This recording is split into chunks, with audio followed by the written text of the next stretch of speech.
जिंदगी जवानी जोजे रे तारी जिंदगी जवानी जोजे रे तारी जिंदगी जवानी अल्या नथी तो रेवानी जिंदगी जवानी अल्या नथी तो रेवानी जोजे रे तारी जिंदगी जवानी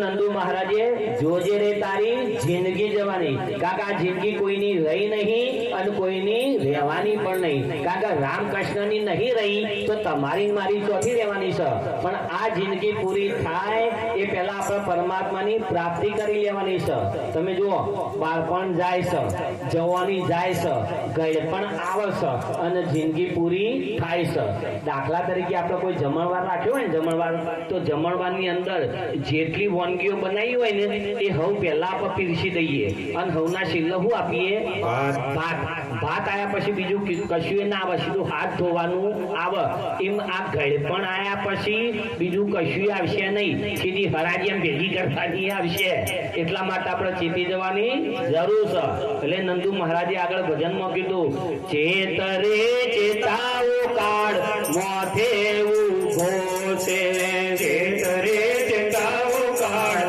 માથે ઉભો છે ચેતરે ચેતાવો કાળ માથે ઉભો છે ચેતરે ચેતાવો કાળ માથે ઉભો છે આ ભગતીનું ભાત ગોદ શિલ્યો પેરો છે ભગતીનું ભાત ગોદ શિલ્યો પેરો છે પડા પડા જાય તારે લાખ રે સવાની પડા પડા જાય તારે લાખ રે સવાની જોજે રે તારી જિંદગી જવાની જોજે રે તારી જિંદગી જવાની શું કીધું નંદુ મહારાજે ચેતરે ચેતાઉ કાળ મોથે ઉભો છે દરેકના મોથા કાળ ભમી રહ્યો છે કોઈને છોડશે નહીં સંતોએ કીધું કે ઘડી પલકી ખબર નહીં કરે કલકી બાત અરે જીવ ઉપર જમણા ફરે જેમ તેતર ઉપર બાજ દરેકના મોથા કાળ ભમી રહ્યો છે કોઈને છોડશે નહીં કે સકે ચેતરે ચેતાઉ કાળ માથે ઉભો છે ભક્તિનું ભાથું ગોદ આ ફેરો છેલ્યો છે મનુષ્ય અવતાર ઘડીએ ઘડીએ મળશે નહીં કે સકે પળ પળ જાય તારી લાખ રે સવાની કઈ પળ આ મનુષ્ય અવતારની પળ આપણને મળી છે ને એ લાખની મળી છે મારા વાલા એને જમતમ ઘુમાવી નાખવા માટે મળી નહીં હા તમે ભક્તિ કરો તો સમજીને ભક્તિ કરજો કારણ કે અટકળની ભક્તિ કોઈ દાડો કશું ફળ આપશે નહીં અટકળની ભક્તિ કોઈ દાડો ફળ આપે ના મારા વાલા હા એક માજી હતો તેમના છોકરાનો છોકરો હતો તે કેળમાં રમાડતો હતો અને થોડી વાર કેળમાં રમાડ્યો અને પછી કેળમાંથી નેચર ઉતાર્યો તો છોકરો ઢૂસકે રોવા માંડ્યો તે ઘરમાંથી વહુ આવી કે પાછળ રોવો છે એટલે માજી કોઈ કેળમાં રમાડતી હતી ત્યાં સુધી મારવાલો રમ્યો અને કેળમાંથી કે નેચર ઉતાર્યો એટલે કે ઢૂસકે રોવા માંડ્યો એટલે પેલી વહુ કે બા થોડી વાર કેળમાં રમાડવાનું કે હું થોડું ઘરનું કામ છે કે પતાવી દઉં અને પછી કે એને રાખું છું કામ કરું છું એટલે માજી કોઈ ના તું તાર કે એને રાખ અને કામ કર કે મારે તો કે મારું મહિલા મંડળ આવી ગયું છે ને તો કે મારે તો ભજનમાં જવાનો ટાઈમ થઈ ગયો છે તો કે હું તો જઉં છું ભજનમાં તે માજી હતો ને તે ઘેર છોકરાનો રોતો મૂકીને જ્યાં ભજનમાં ત્યાં ભજનમાં જ્યાં મહિલા મંડળ આવી ગયું એટલે મહિલા મંડળે કીધું કે માજી ભજન શરૂ કરો તે માજીએ ત્યાં ભજન શરૂ કર્યું નટવર નાનો રે કાનો રમે છે મારી કેળમાં કાન કુંવર નાનો રે કાનો રમે છે મારી કેળમાં લ્યો કોનો ઘેર કેળમાં જ રમતો તો એનો રોતો મૂકીને બોલો ભજનમાં આવ્યો અને આ ભજન કરે બાબા તમે પોતે જ વિચાર કરો આ ભજન શું કલ્યાણ કરે આ ભજન હું કલ્યાણ કરે એટલે તમે જીવનની અંદર જો ભક્તિ ઓરન તો ખરા આટાની ઓરજો મારા વાલા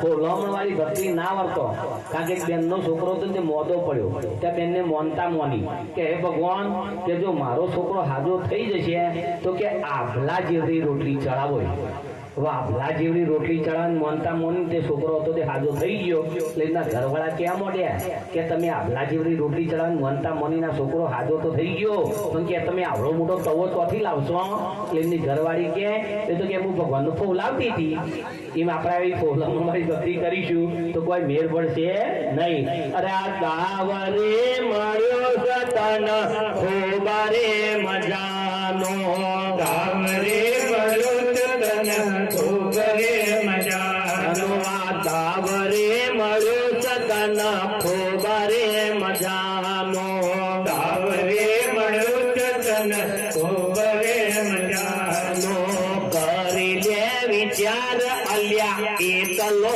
જવાનો કરી લે વિચાર અલ્યા એકલો જવાનો અંતે તો કાયા તારે રાખ રે થવાની અંતે તો કાયા તારી રાખ રે થવાની જોજે રે તારી જિંદગી જવાની જોજે રે તારી જિંદગી જવાની. શું કીધું કે દાવ રે મળ્યો છે તને ખૂબ મજાનો કયો દાવ આ મનુસંતાનનો દાવ આપણને મળ્યો છે ને એ ખૂબ મજાનો મળ્યો છે મારા વાલા કે છે કે દાવ રે મળ્યો છે તને ખૂબ મજાનો કરી લે વિચાર લ્યા એકલો જવાનો આ શરીરમાંથી જીવ જશે તારે એકલો જશે સંગાતી કોઈ પણ લઈને જશે નહીં એટલે સંતોએ ભજનની અંદર કીધું છે કોઈ કોઈનું નથી રે કોઈ કોઈનું નથી રે કોઈ કોઈનો નથી રે કોઈ કોઈનો નથી રે આ ના હક ના મરે બધા મથી મથી રે કોઈ કોઈનું નથી રે આ નાહક નામ રે બધા મતી મતી રે કોઈ કોઈનો નથી રે આ જનની જનેતાએ જન્મ રે દીધો જગને જનતાએ જન્મ રે દીધો પાડી પોષી નતન મોટો રે કીધો પાડી પોષીને તન મોટો રે કીધો આ પરણ્યા પછી માના સામો જોતો નથી રે કોઈ કોઈનું નથી રે આ પરણ્યા પછી મનામો જોતો નથી રે કોઈ કોઈનો નથી રે કોઈ કોઈનું નથી રે કોઈ કોઈનું નથી રે કોઈ કોઈનો નથી રે કોઈ કોઈનો નથી રે આ મનથી મોને લો કે આ બધો મારો મનથી મને લાગે આ બધો મારો માની લે જીવડા ન તારો કે મારો પાણી લે જીવડાનંદ તારો કે મારો આ સ્વાર્થ વિના પ્રીત કોઈ કરતું નથી રે કોઈ કોઈનું નથી રે આ સ્વાર્થ વિના પ્રીત કોઈ કરતો નથી રે કોઈ કોઈનું નથી રે કોઈ કોઈનું નથી રે કોઈ કોઈનું નથી રે કોઈ કોઈનું નથી રે કોઈ કોઈનું નથી રે આ મારો દીકરો ને આ મારો બાપ છે આ મારો દીકરો આ મારો બાપ છે આ મારી ઘરવાળી આ મારી માત છે આ મારી ઘરવાળી આ મારી માત છે આ મુવાની સંગાતે કોઈ જાતું નથી રે કોઈ કોઈનું નથી રે આ મોહને સંગાતે કોઈ જાતું નથી રે કોઈ કોઈનું નથી રે કોઈ કોઈનું નથી રે કોઈ કોઈનું નથી રે કોઈ કોઈનું નથી રે કોઈ કોઈનું નથી રે ઘણી વાર કોક નેનું મોત થાય ને નેનું મોત તો તો ગયડો એમ કેતો હોય છે કે એને આવ્યું એના કરતા કે અમને આવ્યું તો સારું હતું, પણ આ તો કહેવા પૂરતું કેતો હોય છે. હો આવા તારા ખબર પડે. કારણ કે માજી હતો અને એક ના એક દીકરો, અને આ દીકરો હતો તે મોદો પડ્યો. માજીએ દવાઓ કરાવી, બાધાઓ રાખી, પણ આ છોકરો હાજો થાય નહીં. અને માજીએ કથામાં એવું સાંભળેલું કે માણસ મોદો હોય અને એને જમ લેવા માટે આવે એટલે પાડા ઉપર બેસીને આવું માજીએ કથામાં સાંભળેલું. હવે માજીનો ખાટલો હતો બહાર અને પેલો છોકરો મોદો હતો ને એનો ખાટલો હતો ઘરમાં. હવે ના કરે નારાયણ પાડોશમાંથી પાડું છૂટ્યું અને માજીના ખાટલા ફાઈને આવ્યું અને આઈને પાડા માજીનો ખાટલો હતો ને તેમાં લાયો તે માજીઓ મોઢું ગાળું કરીને જોયું તો પાડું. માજી પછી ચોક્કસ જમાયા શું તે માજી મોઢા ઉઠી શું કહીશું કે મોદાનો ખાટલો ઘરમાં છે. જોખમીનું વાલું છે. આ તો કેવા પૂછું કેતો હોય છે, બાકી આવા તારે ખબર પડે. કે છે કે અંતે તો કાયા તારી રાખ થવાની. આ શરીર પડી જશે એટલે ઓની રાખ થશે, બીજું કોઈ પણ થશે નહીં. એટલે સંતોએ કીધું કે પશુ કી પન્યા બને નરકા કુછ ના હોય. નર જો અચ્છી કરણી કર તો નરકા નારાયણ હોય. તમે એક સામાન્ય વિચાર કરો કે એક જનાવર મરી જાય છે તો એના ચોબડાનો પગરખો હોય છે ને તમારે મારા પહેરવાના કોમમાં આવશે, પણ આ મનુષ્યનું તો કશું કોમમાં આવતું નહીં. પણ નર જો અચ્છી કરણી કર તો નરમાંથી નારાયણ બન. તો આપણને મનુષ્યતા શેના માટે મળ્યો છે?